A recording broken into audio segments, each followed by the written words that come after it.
আইনশৃঙ্খলা রক্ষাকারী বাহিনী কী ধরনের গুলি চালিয়েছে তার একটি নমুনা হচ্ছে রামপুরা থানার পাশের এই সেলুনটিতে। এখানে একাধিক গুলির চিহ্ন আমরা দেখতে পাচ্ছি। এখানে রয়েছে একটি গ্লাস, দুটি গ্লাস ভেদ করে এখানে আমরা দেখতে পাচ্ছি এই আয়নাতেও আসলে গুলি লেগেছে। এখানকার কর্মীরা জানাচ্ছেন 10 থেকে 15টিরও বেশি গুলি এখানে পাওয়া যায় এবং এই ঘটনা ঘটেছিল 19 তারিখ শুক্রবার দুপুরের পরে। দোকানের সিসি ক্যামেরার রেকর্ডে সেদিনের গুলির দৃশ্যে দেখা যায় শাটার ভেদ করে গুলিতে ঝাঁঝরা হয়ে পড়ছে সেলুনটির কাচের দরজা। এরকম গুলি লেগেছে নিরীহ মানুষের শরীরেও।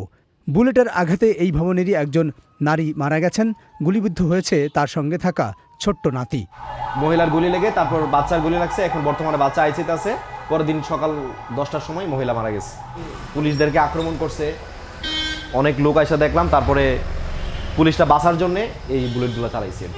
19 জুলাই শুক্রবার রামপুরা থানা আক্রান্ত হয়েছিল, এটি যেমন সত্য তেমনি পুলিশও অনেক ক্ষেত্রে প্রয়োজনের অতিরিক্ত বল প্রয়োগ করেছে বলে অভিযোগ উঠেছে। রামপুরা থানার কাছে নির্মাণাধীন একটি ভবনে ভয়ে লুকিয়ে থাকা এক তরুণকে দুজন পরপর কয়েক রাউন্ড গুলি করার 51 সেকেন্ডের একটি ভিডিও সামাজিক মাধ্যমে ছড়িয়েছে। ভবনটির আশপাশের মানুষ, পার্শ্ববর্তী হাসপাতাল এবং এলাকাবাসী ওই ভবনে একজন তরুণের গুলিবিদ্ধ হওয়ার বিষয়টি নিশ্চিত করেছে। মানে একটি মানুষ পালিয়ে আছে, তাকে বিল্ডিংয়ে উঠে মানে সে ঝুলন্ত অবস্থায় তাকে একজন গুলি করলো কয়েক রাউন্ড, তারপর আবার সে চলে যায়, আরেকজন আসলো, সে যে এসে কয়েক রাউন্ড গুলি করলো। এটা কি এই বর্বরতা কেন? ওর হাতে তো কোনো অস্ত্র ছিল না, ও ঝুলন্ত অবস্থায় আছে। বাংলাদেশে ছাত্র আন্দোলন দমনে নিরস্ত্র মানুষের ওপর আইনশৃঙ্খলা বাহিনীর নির্বিচারে গুলির আরও ভিডিও সামাজিক মাধ্যমে ছড়িয়েছে। বিবিসি নিশ্চিত হয়েছে আন্দোলনের সময়ের এই ভিডিওটি ঢাকার কাজলা ফুটওভার ব্রিজ এলাকার। কোটা সংস্কার আন্দোলনকে ঘিরে প্রাণঘাতী অস্ত্রের গুলি ও সহিংসতায় অন্তত 208 জনের মৃত্যুর বিষয়টি নিশ্চিত হয়েছে বিবিসি। এছাড়া আহত হয়েছে প্রায় 5000 মানুষ। গুলিতে আহত অনেকেরই চিকিৎসা হচ্ছে ঢাকার পঙ্গু হাসপাতালে। এখানকার কর্মকর্তারা জানাচ্ছেন এই সহিংসতায় মোট 272 জন পঙ্গু হাসপাতালে চিকিৎসা নিতে এসেছিলেন। এর মধ্যে 245 জনই ছিল গুলিবিদ্ধ। এখানে চিকিৎসাধীন অধিকাংশের শরীরেই বুলেটের আঘাত। হ্যাঁ, হাত পা 6 জনের কাটতে হয়েছে। Mostly vascular injury, artery vein ছিঁড়ে গেছে। এটা হয়েছে কি, বুলেট তো আর ওখানে ছিল না, বুঝছেন না। মোস্টলি কি হয়েছে, বুলেট আসছে চলে গেছে ভিতর দিয়ে, টিস্যু পিয়ার্স করে চলে গেছে। না, ছড়াগুলি না। হ্যাঁ, অল্প বয়সে অঙ্গহানি আর গুলির ক্ষত এই আহতদের বয়ে বেড়াতে হবে আজীবন। বুলেটে ঝাঁঝরা পায়ের ক্ষত নিয়ে সেই কথাই বলছিলেন ঢাকা কলেজের এক ছাত্র। ছোড়াগুলিও না, পিস্তলের বুলেটও না, আপনার হচ্ছে 6 ইঞ্চি বলে স্নাইপারের। ডাক্তার যেটা বললো, একদম হাড় গুরু করে সব বের করেছে। আমার আজকে হাড় একটা বের করে ফেলছে, এখন হাড় নেই পায়ে। আমার জায়গায় আপনিও থাকতে পারতেন, আপনার সন্তান থাকতে পারতো, আপনার বাবা থাকতে পারতো। রংপুরের লিওনের অভিযোগ, নিজ বাড়ির কাছেই তাকে গুলি করে পুলিশ। পিকেটিং হিসেবে দৌড়ায়ও নাই, পালায়ও নাই। আমি জাস্ট আপনার সাথে যেভাবে কথা বলতেছি ওইভাবে কথা বলতে গেছি।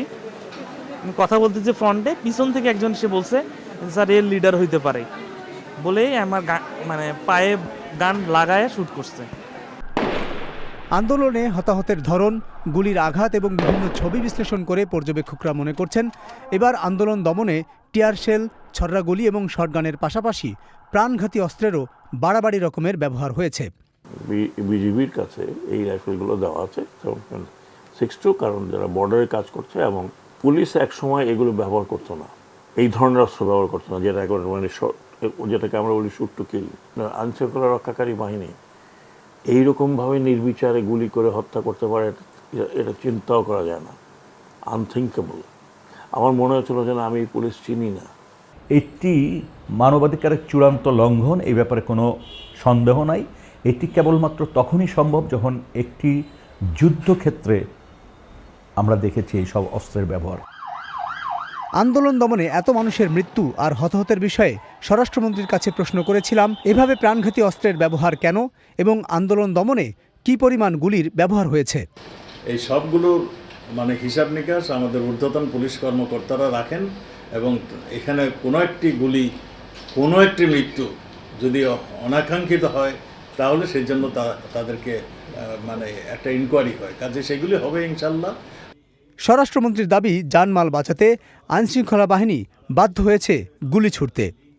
জীবন রক্ষার জন্য, সম্পদ রক্ষার জন্য, দেশের সম্পদ রক্ষার জন্য মানে এই গুলি করতে বাধ্য হয়েছে। আপনি দেখছেন সেতু ভবনে কিভাবে ধ্বংস, আপনি কিভাবে দেখেন নাই নরসিংদীদের মানে কিভাবে কারাগার ভেঙে লুটপাট, আপনি দেখেন নাই কিভাবে যাত্রাবাড়ির আমাদের পুলিশ সদস্যকে লটকিয়ে রেখেছে। ছাত্র আন্দোলনকে কেন্দ্র করে বাংলাদেশে নাশকতার যেসব ঘটনা সরকার ফলাও করে সামনে আনছে, তার আগেই আন্দোলন দমনে আইনশৃঙ্খলা বাহিনীর বিরুদ্ধে অতিরিক্ত বল প্রয়োগের অভিযোগ এসেছে। রংপুরে পুলিশের গুলিতে আবু সাঈদের মৃত্যুর ছবি ও ভিডিও তোলপাড় সৃষ্টি করে দেশে বিদেশে।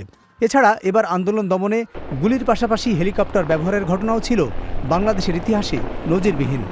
কি বলবো, আমি তো সামরিক বাহিনীতে চাকরি করেছি, মোটামুটি একটা যুদ্ধ দেখেছি, একটা ইনসার্জেন্সি অপারেশনে ছিলাম বেশ কয়েক বছর। আমি এই হেলিকপ্টার দিয়ে এরকম অপারেশন চালাতে আমি দেখিনি। কাকে মেরেছিল বলে আমরা টিয়ার গ্যাস মারছি, আমরা সাউন্ড গ্রেনেড মারছি, কেন হেলিকপ্টার দিয়ে মারতে হবে? বাংলাদেশে কোটা সংস্কার আন্দোলনকে ঘিরে আইনশৃঙ্খলা রক্ষাকারী বাহিনীর নির্বিচারে গুলি ও মানবাধিকার লঙ্ঘন নিয়ে গভীর উদ্বেগ জানিয়েছে জাতিসংঘ সহ আন্তর্জাতিক বিভিন্ন মানবাধিকার সংস্থা। আবুল কালাম আজাদ, বিবিসি বাংলা।